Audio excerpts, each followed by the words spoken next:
किसी भी 2 पेशेंट्स हैं, दोनों को सेम डिजीज़ेज़ हैं, बट हम देखते हैं कि उनको अलग-अलग मेडिसिन्स दी जाती हैं, चाहे वो होम्योपैथिक हो या आयुर्वेदा भी हो। तो ऐसा क्यों होता है? उसके पीछे का क्या बैकग्राउंड होता है? देखिए, हर एक अगर आपके सर में दर्द हो रहा है और सर दर्द के लिए मान लीजिए 3 मेडिसिन्स मैंने सेलेक्ट की। अभी आज मैं आपको सर दर्द के लिए मेडिसिन वो दे दूँगा, लेकिन दोबारा से अगर आप मान लीजिए 1 महीने के बाद आएँ हुँ, हुँ। और आप बोलें कि मेरे सर में दर्द हो रहा है, मैं वही मेडिसिन दे दूँ तो आपको शायद उतना फ़ायदा ना हो। Yes sir. ये इसलिए होता है कि होम्योपैथी में हम टोटैलिटी ऑफ द सिम्पटम्स पे जाते हैं। जी sir. We look patient as a whole body. I mean, not only that, if you are having headache, then that is to be treated. But why this headache is there? Whether it is a mental problem with you or it is a gastric problem, खाने पीने का आपका जो है ना ठीक नहीं है, या कोई आपका सोने का तरीका ठीक नहीं है, या आपका काम का प्रेशर आपके ऊपर है, तो सभी चीज़ें जब आप समझ के करते हो, हर एक पेशेंट का ये सिस्टम तब अलग होगा। तो पर्टिकुलर मेडिसिन एक पेशेंट को काम करेगी, उसको फ़ायदा करेगी, दूसरे पेशेंट को वो नहीं करेगी क्योंकि उसके सिम्पटम्स अलग हो जाते हैं। जैसे हम बात करते हैं क्रोनिक डिजीज़ के बारे में, ठीक है? तो क्रोनिक डिजीज़ का जो टाइम होता है क्योर होने का, वो लंबा होता है एंड उसके लिए पेशेंट्स को पेशेंस होना काफ़ी ज़रूरी होता है। तो अगर हम उनको किसी को समझाना चाहें आपको आपके इस पॉडकास्ट के माध्यम से, तो उनको क्यों पेशेंस होना चाहिए उस क्रोनिक डिजीज़ से क्योर होने के लिए? बहुत पहले की बात है, अरुणाचल प्रदेश और असम में पोस्टेड था। यूनिफ़ॉर्म में था and I was holding rank of major, और हमारा जो वहाँ पे काम था, वो उल्फा के अगेंस्ट में हम लोग ऑपरेशंस कर रहे थे। हुँ, हुँ, ओके। तो टॉप उल्फा मतलब 2 चीज़ें बिल्कुल अलग हैं। तो नेचुरली जिस टाइम ऑफ़िस में बैठते थे और हमारे पास रिपोर्ट्स वगैरह के लिए आते थे, तो मेरा जो सबऑर्डिनेट्स थे, मुझे रिपोर्ट्स देते थे, तो उसमें मैंने चेक किया कि एक मेरा जवान वो बहुत फ्रीक्वेंटली मिलिट्री हॉस्पिटल के लिए रिपोर्ट करता है, हुँ, हुँ, जाता है। तो मैंने उनसे पूछा, मैंने कहा ये इतनी फ्रीक्वेंटली क्यों जाते हैं?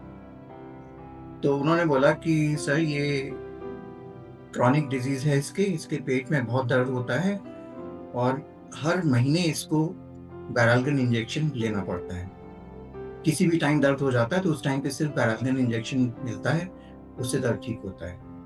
और इसने कमांड हॉस्पिटल कलकत्ता में दिखाया है, तो उन्होंने बताया कि इसका ऑपरेशन करना होगा, उसमें श्योरिटी नहीं है कि आप ठीक हो जाएँगे या नहीं होंगे, तो वो सारी चीज़ें।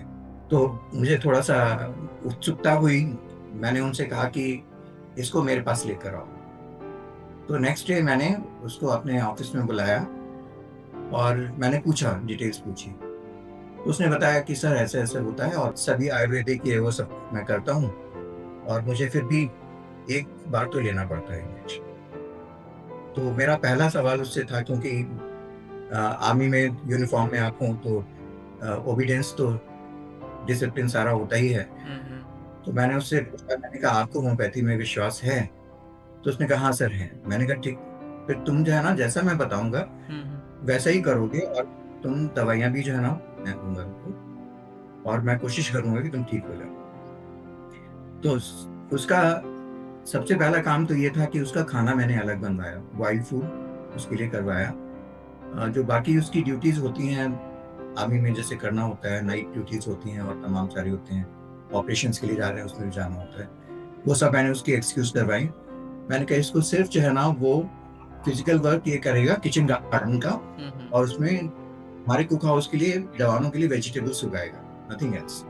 वो फिज़िकल एक्सर्शन उसका हुआ। मैंने उसको मेडिसिन दी, 1 महीने के बाद वो मेरे पास आया रिपोर्ट रिव्यू के लिए। तो मैंने उससे पूछा कैसे हो? कहता साहब इस बार मुझे पैरालगन इंजेक्शन नहीं लेना पड़ा। आप बिलीव नहीं कर सकते हैं मिश्रा जी कि एज़ अ डॉक्टर मुझे कितनी खुशी हुई यस कि सर। मैंने एक उस पॉइंट तक मैं पहुँच पाया जहाँ से ठीक होना शुरू हो जाता है। Hmm, hmm, and you will not believe 3 महीने के बाद वो आदमी 5 किलोमीटर का रन उसने पूरा किया। ओह! जो चल नहीं पाता था, उसने वो किया। तो बहुत शक्ति है होम्योपैथी में, ये होम्योपैथी की शक्ति है, मैं माध्यम हो सकता हूँ। मैं यही कहना चाहूँगा कि अगर आपको विश्वास है, तो सब कुछ हो जाएगा। बिल्कुल एवरीथिंग इज़ एंड पॉसिबल। ये जो स्टोरी आपने हमें बताई मतलब मुझे भी एक टाइम के लिए पूरी तरीके से लग गया कि ये प्राउड मोमेंट आपको उस समय कैसा लगा होगा कि हाँ, मेरे एक सजेशन से, मेरी कुछ दवाओं से एक उस इंसान का भला हो पाया है जो हर महीने एक पर्टिकुलर इंजेक्शन के लिए दौड़ता है। तो काफ़ी इंटरेस्टिंग स्टोरी है। और जिन लोगों को लगता है कि हमें क्रोनिक डिजीज़ में इम्पेशेंस हो जाना चाहिए या थोड़ा टाइम लगता है इसलिए हमें उधर नहीं जाना चाहिए, तो आपके लिए एक लर्निंग्स हैं और जहाँ से आप उसका रिजल्ट देख करके आप खुद के लिए सीख सकते हैं। सर जैसे देखते हैं कि बीइंग अ स्टूडेंट, ठीक है, काफ़ी बच्चे बाहर पढ़ाई के लिए जाते हैं, तो जी। इमरजेंसी में कई बार ज़रूरत पड़ जाती है, किसी को कोई फीवर है, किसी को कुछ है, तो आजकल तो देखते हैं कि वायरल काफ़ी जल्दी हो जाता है। स्टूडेंट्स को उनके पास ऐसी होम्योपैथिक की कौन-सी मेडिसिन होनी चाहिए? जैसे एलोपैथिक में आया तो सभी के पास अगर फर्स्ट एड बॉक्स में आपको आजकल डोलो मिल जाएगी कि कुछ हुआ, बुखार हुआ, खोला और खा लिए। तो अगर मैं होम्योपैथिक के पॉइंट ऑफ व्यू से बात करूँ, ये नॉर्मल जो वायरल्स हैं, ये जुकाम हो जाता है या फीवर आ जाता है, उसके लिए कौन-सी ऐसी मेडिसिन रहेगी? रामबाण हम कहते हैं इसको, नक्स वोमिका इन 30 पोटेंसी। Okay sir. ये कोई भी अगर अपने पास रखता है और उसे कुछ भी प्रॉब्लम हो रही है, चाहे उसको फेवरिश फ़ील हो रहा है, कोल्डिश फ़ील हो रहा है, उसको हेडेक हो रहा है, पेट में कोई तकलीफ़ हो रही है, तो 30-40% प्रॉब्लम उसकी उसी टाइम नक्स वोमिका से ही ठीक होती है। उसके बाद फर्दर वो अपने डॉक्टर के पास जा सकता है और मेडिसिन ले सकता है। कुछ और चीज़ें हैं, जैसे आपको बॉडी एक हो रहा है, अंदरूनी चोट लगी हुई है, तो आर्निका 30 उसके लिए हम यूज़ करते हैं। आपके कोई चोट लग गई है जिसमें कि थोड़ा फुंसी-सा बन गया है, पस आ रहा है, उसके लिए हेपासल्फ 200 पोटेंसी वो यूज़ करते हैं। तो इस तरह से कुछ मेडिसिन्स ऐसी हैं, और शायद बुक का होम्योपैथिक स्टोरीज़ का उद्देश्य यही था कि कोई अगर जिसको इंटरेस्ट है और जिसको ह्यूमन एनाटॉमी आती है, अपने शरीर के बारे में ही जिसको पता है, तो वो इसको पढ़ने के बाद उसको कुछ समझ में आएगा। मैं ये नहीं कहता हूँ कि अ, इस तरीके से मेडिसिन लेना चाहिए, हुँ, हुँ। लेकिन इनिशियली वो अपने आप को जो है ना वो ठीक कर सकता है, फिर वो डॉक्टर के पास जाके और उससे प्रिस्क्राइब करवा सकता है सारी मेडिसिन। मैंने जो आपका कवर देखा हुआ है, उसमें उन्हीं डॉट्स को कवर किया गया है कि किस तरीके से होम्योपैथिक का फर्स्ट एड के लिए स्टोरीज़ के थ्रू आप रिलेट कर सकते हो कि आप किस तरीके की प्रॉब्लम है और कौन-सी फर्स्ट एड मेडिसिन्स यूज़ की जा सकती हैं। सो अगर आप ग्लिम्प्स दिखाएँ अपनी बुक का, अगर आपके पास अवेलेबल है, तो लोगों को जब वो सर्च कर रहे होंगे तो ओके, नाइस सर। ये है मेरी हाँ, बुक होम्योपैथिक स्टोरीज, और इसका कवर डिज़ाइन भी मैंने ही किया था। यस सर, आपने उसको रिफाइन किया, yes sir, no yes sir. Doubt about it. और मुझे बड़ा अच्छा लगा कि सिंपल सा है, कुछ इसमें जो है ना वो मेडिसिन्स हो रही हैं, और जो आप ऊपर तितलियाँ देख रहे हैं, ये हमें सबको आसमान में उड़ना चाहिए। यस सर, हमारे विचार जाने चाहिए, जिससे कि हम शुद्ध मन से अपना काम कर सकें। बिल्कुल सर। ये उसी को दर्शाता है। सर मैं अब इसके टाइटल के ऊपर बात करूँगा। आपने ये टाइटल ही क्यों चुना?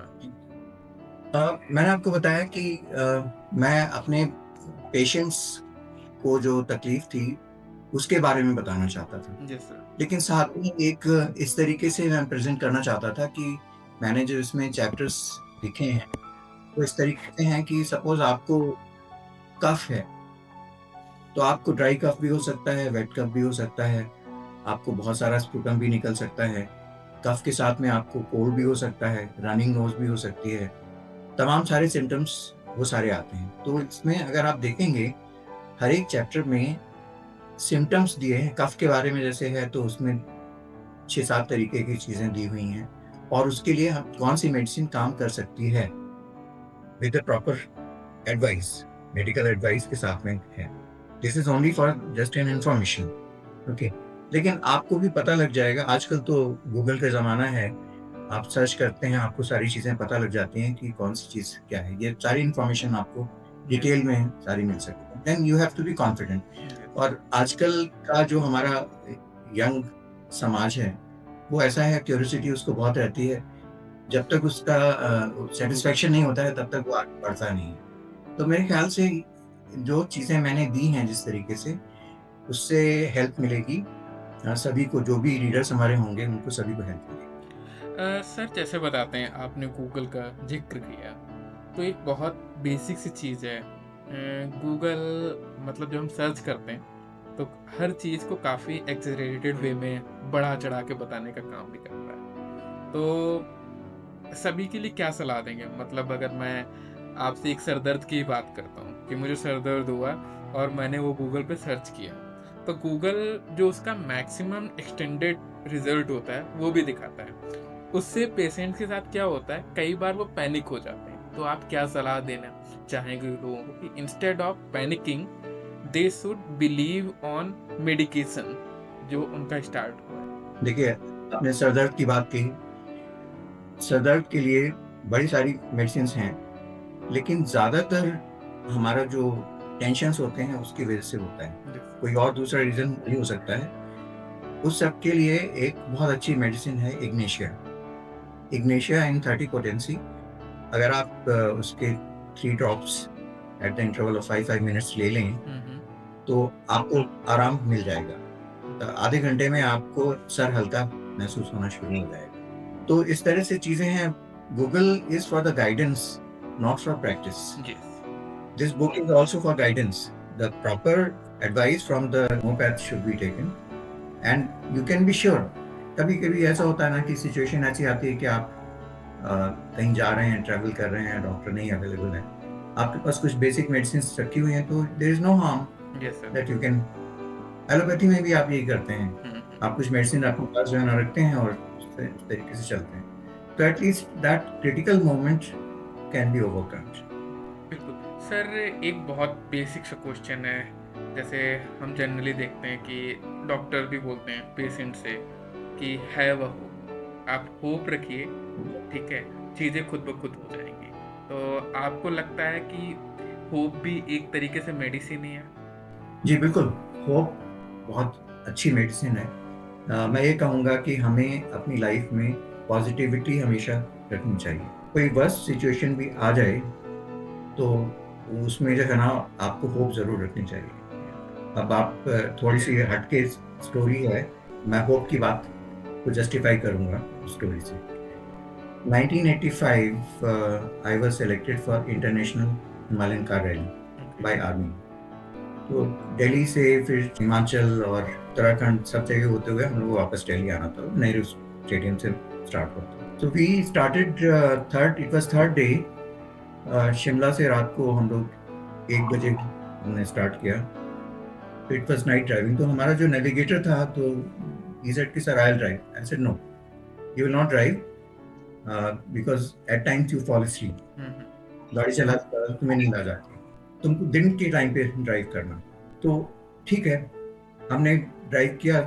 7 बजे के करीब एक थोड़ा स्ट्रीम था, मुँह धोने के लिए हमने गाड़ी रोकी, फ्रेश हुए, उसके बाद जो है ना फिर से चल पड़े। जब मैं वापस लौट के आया, तो वो जो नेविगेटर था वो स्टीयरिंग व्हील पे बैठा हुआ था। तो कह रहा सर मैं ड्राइव करूँ। मैंने कहा ठीक है चलो। 1-2 घंटे के बाद मेरी गाड़ी एक बहुत ज़ोर से इम्पैक्ट हुआ, उसके साथ गाड़ी जो है ना रुक गई। और इम्पैक्ट क्या था कि एक बहुत बड़ा बोल्डर था हिल्स के साइड में, जो फ्रंट व्हील टकराया, रियर व्हील टकराया और गाड़ी 45 डिग्री पे टर्न हो गई। और जब हमने देखा कि ये सिचुएशन आई, तो जंप करके बाहर निकले। सबसे पहले हमने ईश्वर को धन्यवाद दिया कि लेफ्ट साइड में वैली थी, नीचे जाते तो 1000 फीट नीचे हम लोग बचते भी नहीं। गाड़ी थोड़ी डैमेज भी हो गई, फिर उसको ठीक-ठाक करवा के और हम लोग फिर वापस चले। तो इट वाज़ द होप।